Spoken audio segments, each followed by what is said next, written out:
Allison, thanks so much. Well, a major development in the case of the man accused of using his car as a weapon to run over a Hamilton County deputy. And what if I said that I don't mind the fact that Rodney Hinton Jr. didn't get the cop that unalived his son?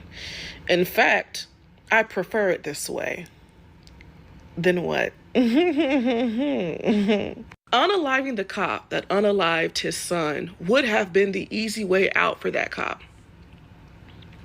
That cop, if he were unalived, would not be here to have to deal with the consequences of his actions. And by Sir Rodney unaliving an innocent cop, which I'll get to in a second, this cop now also has to deal with the shame and guilt of what his actions led to for one of his fellow brethren. And to me, this also hits more because it seems that so many cops are so careless with the lives of innocent civilians, yet let a cop get injured or unalived, and it is like the world has come to an end. So the idea of Rodney Hinton Jr. unaliving an innocent cop, there is a poetic justice in that. Another reason why I don't mind it and prefer it is because of this whole idea of this victim being an innocent cop. That white male was a cop for 33 years. And you want me to believe that he's innocent? Because while, yes, he didn't have an active hand in what happened to Rodney Hinton Jr.'s son, you expect for me to believe that in 33 years, that white male's hand wasn't in anything corrupt as a cop in my life for 33 years?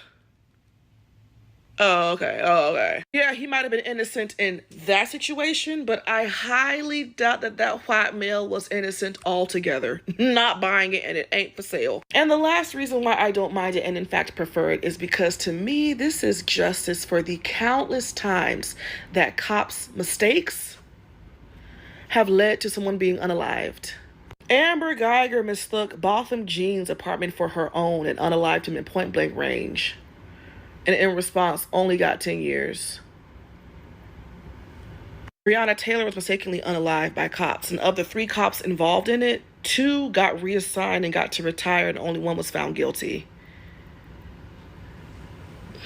And those are just 2 examples.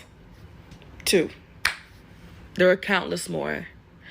You'll have to excuse me if I don't feel bad and actually take somewhat of joy in watching what they do to us countless times finally be done to them.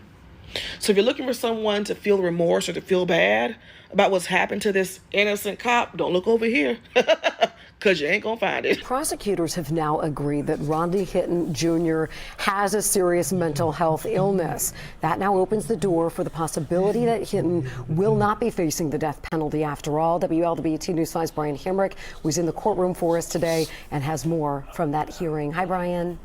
Yeah, Cherie, well, the consequences are literally life and death. Now, both the prosecution and the defense agree on one thing, and that is that Rodney Hinton Jr. has a serious mental health illness. And in Ohio, by law, if you have a serious mental health illness, or SMI, you cannot face the death penalty. Wherein, based upon the findings and reports of the 3 experts, we believe the SMI issue has been proven by a preponderance of the evidence. Yeah, that was the prosecution stipulating or agreeing that by law, Hinton should not be sentenced to death if convicted. The judge still has to sign off on this agreement. Either way, Hinton still faces a trial. If the agreement is accepted, he will be pleading not guilty by reason of insanity. The focus on his defense team at this point is to try to prove Hinton did not know what he was doing at the time of the crime. Now, the deputy's widow was in court today, too. We've talked to Lori Henderson, who is the widow of the victim in this matter. We've spoken with her several times, as well as his adult children. While not totally in agreement, they understand the reasons for doing this. Yeah, we got a statement from the Hamilton County prosecutor, Connie Pillage. Mr. Hinton deliberately killed an innocent man. Although the law prevents seeking the death penalty, my office will pursue the harshest sentence available, life without the possibility of parole. Now, Judge Judy Lubers is expected to determine if she will accept this agreement. That's coming up at a hearing on January 14th. Reporting live, Brian Hemrick, WLWT News 5. Brian, I know we were talking about there were 3 separate mental evaluations. Did doctors agree that Hinton had a serious mental health illness, all 3 of those evaluations? Yeah, Cherie, his defense attorney said that today, but they did release the results of one of those studies. The other 2, they presented in court today, but they have them under seal. Cherie? All right, Brian Hamrick reporting live for us. Thanks for the update. I know so many people watching that case here locally. I appreciate it. Are you not tired of marching? Are you not tired of going through the exact same thing year after year, seeing your fellow African-American brothers die?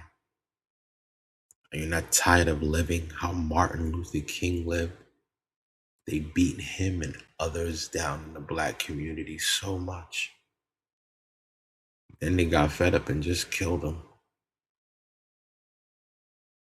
See, that's when they learn they can kill whoever they want, and y'all won't do a thing about it. That's when they knew they can do whatever they want.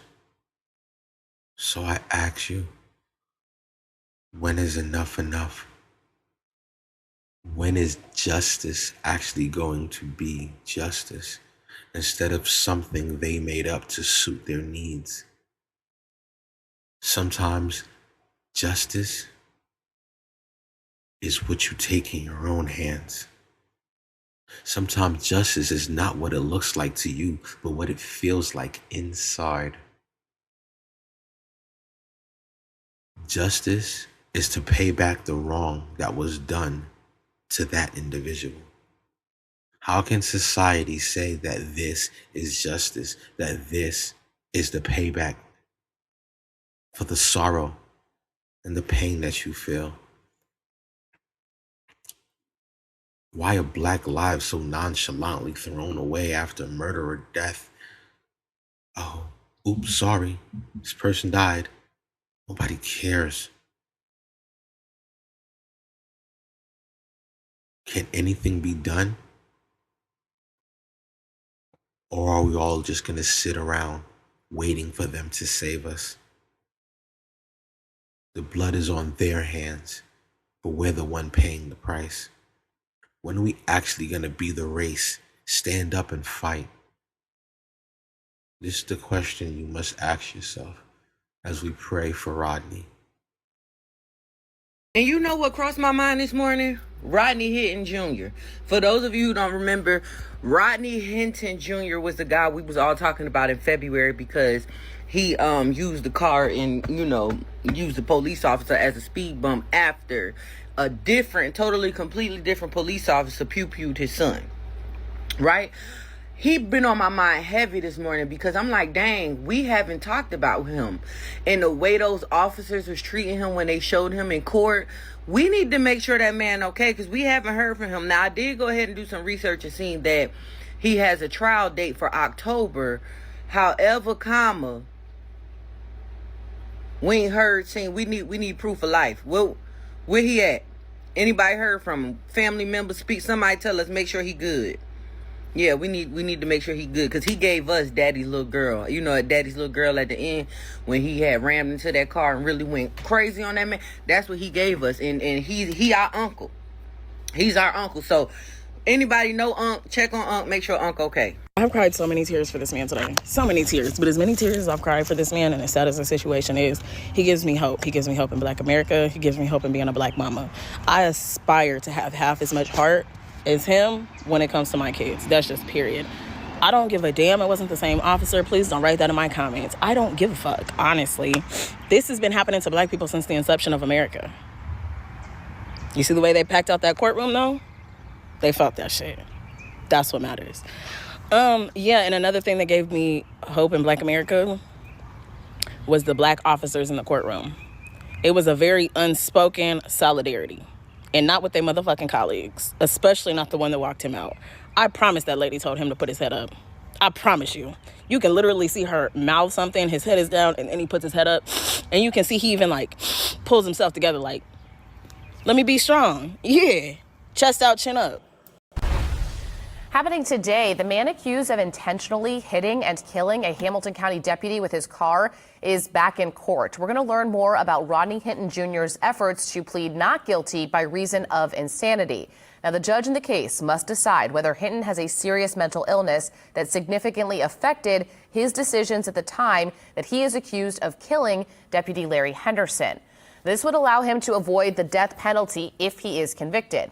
At a hearing last month, a forensic psychologist appointed by the court testified Hinton has bipolar disorder and that it did affect his judgment. Today, a psychologist brought in by Hinton's legal team will speak about his mental health. Prosecutors will bring in their own to take the stand later this month. Hinton faces charges, including aggravated murder, after investigators say he ran Deputy Henderson down with a car as Henderson was directing traffic outside of the University of Cincinnati's graduation in May. It came hours after he watched body camera video of Cincinnati police shooting and killing his son, Ryan, as part of a stolen car investigation. Now, separately, Hinton is accused of assaulting a corrections officer over at the Claremont County Jail. That's where he's being held ahead of this murder trial, which is set to begin in April. As for today's hearing, it begins at 9:30. We will be there. We will let you know what happens on air and online.